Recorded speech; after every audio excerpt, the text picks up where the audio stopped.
Os seguidores da RDK, a história de vida de hoje é com Lourdes Anatabot. Acabou de me dizer 40 anos como professora. 40 anos. Um ano foi quando eu era ainda normalista, né? Fazia o normal.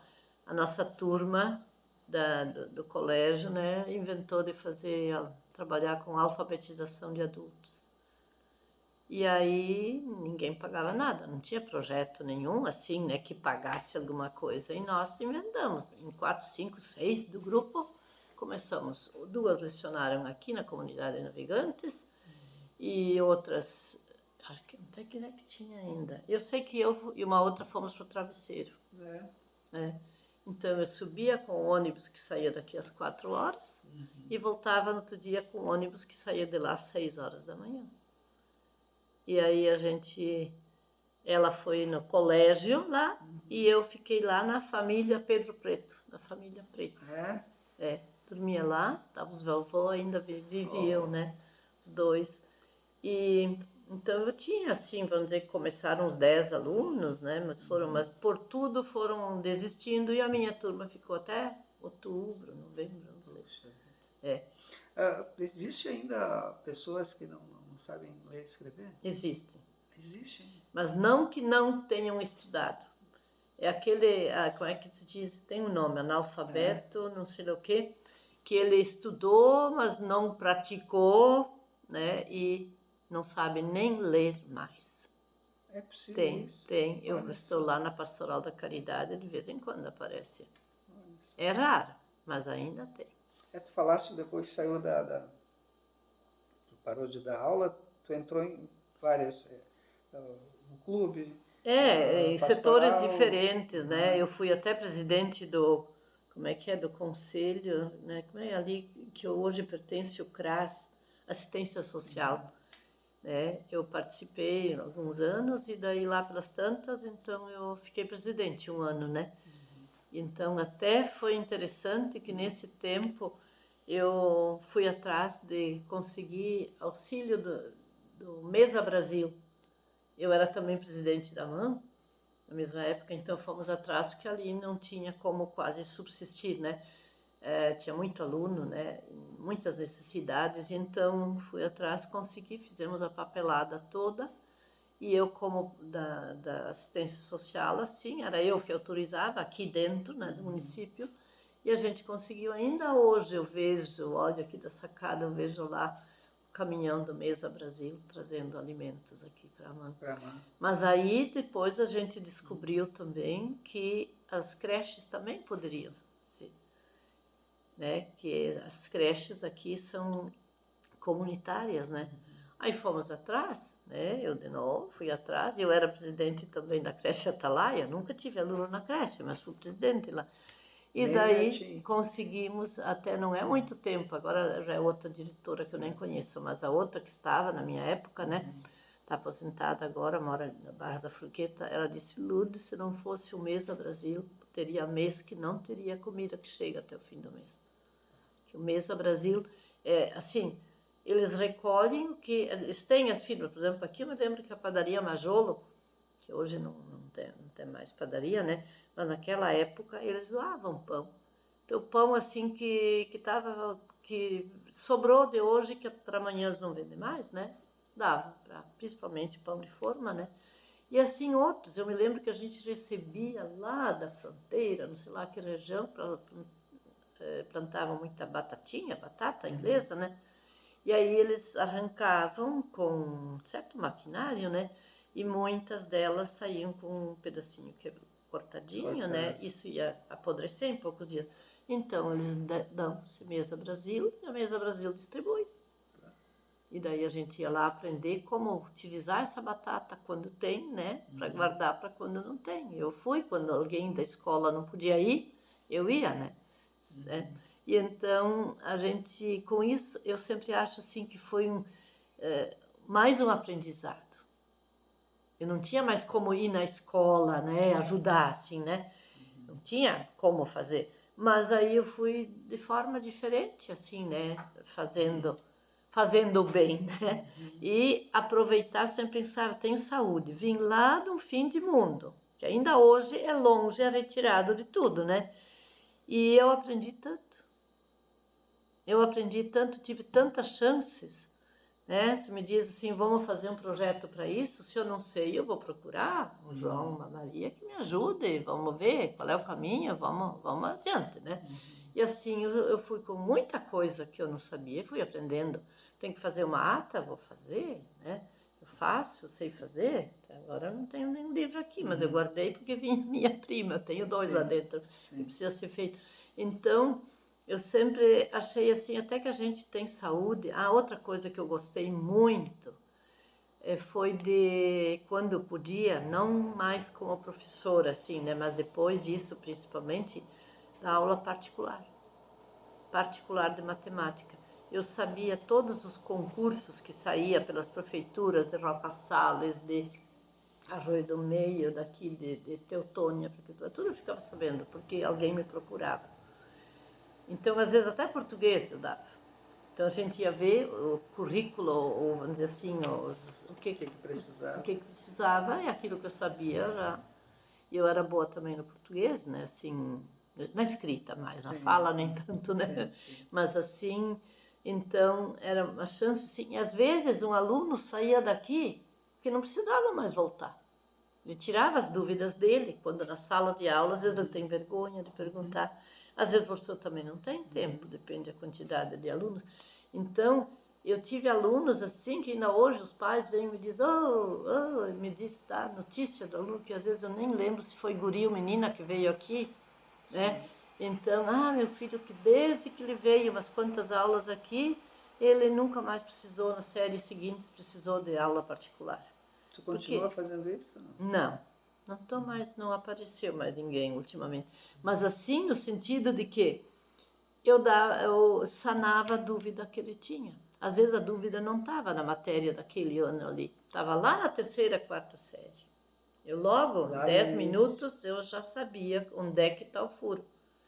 Porque eu conhecia, eu tinha trabalhado com o primário, com 5ª, 6ª, 7ª, 8ª, eu sabia o que precisava. Esse conteúdo é de 6ª série, então o que ele precisa? Ele precisa buscar lá na 4ª série, né? E assim por diante. Então eu passava lá para aquele conteúdo simples, né, que precisava.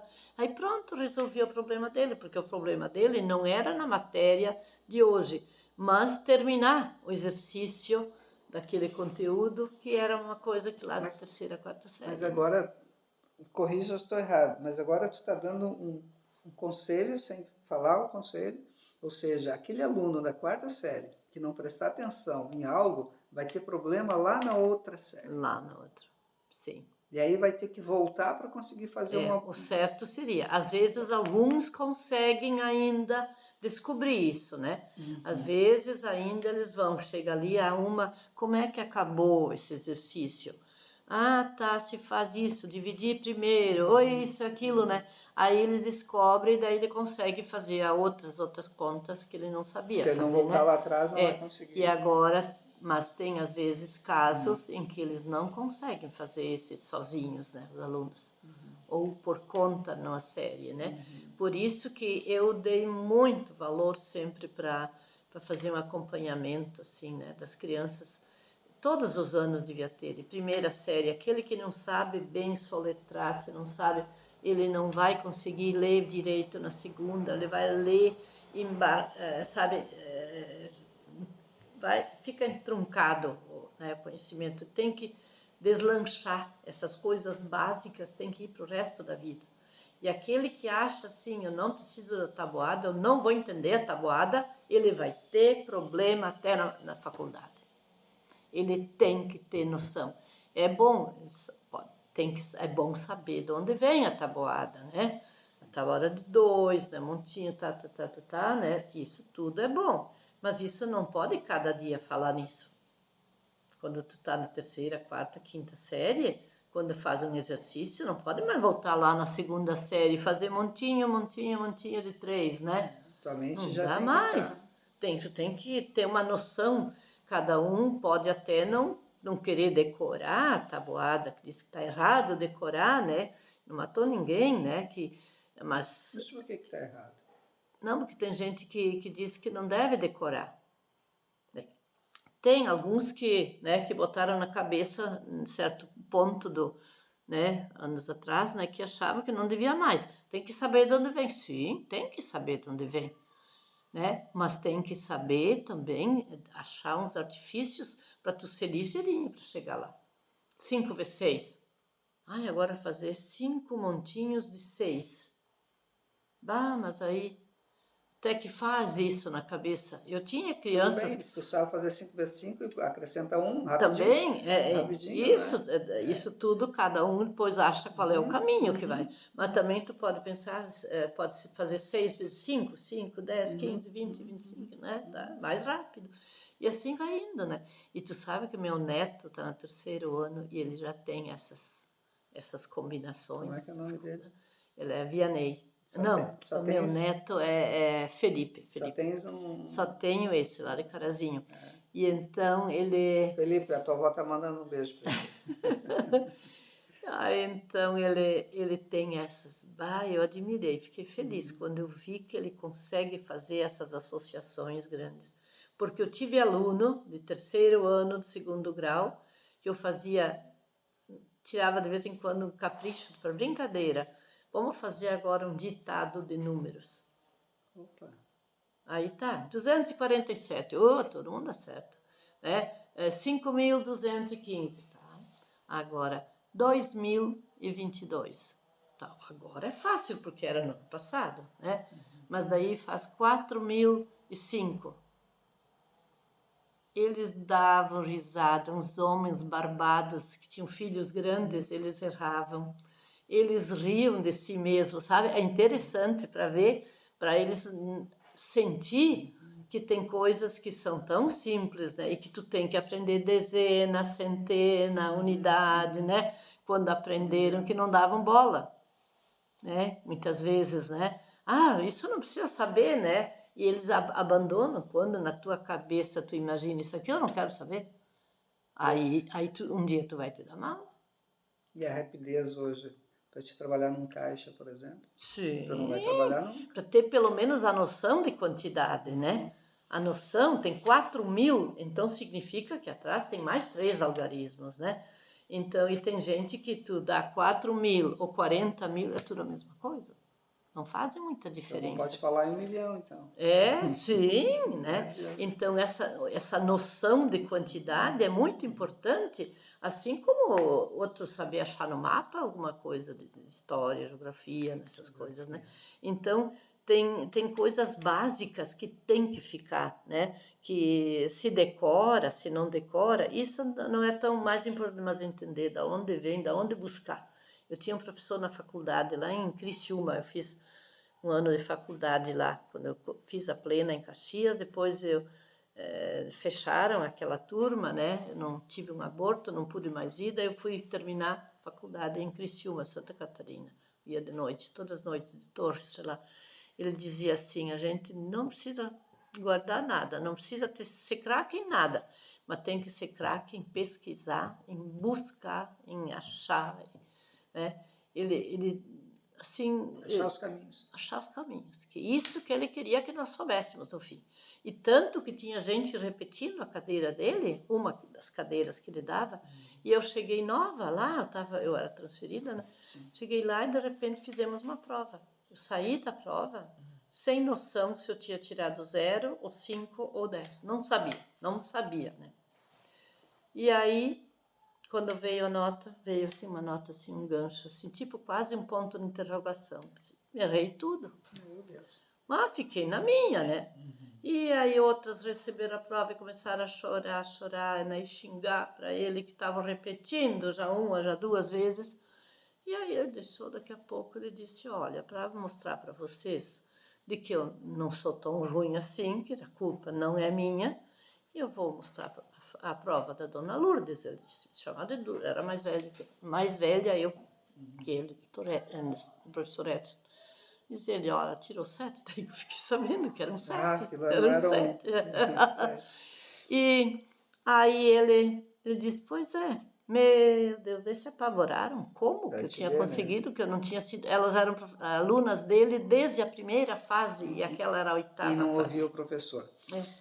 Dona Lourdes Zanata Boto, na próxima eu quero começar a senhora contando o seu nome, porque Lourdes, tá? Tá bom. Ok?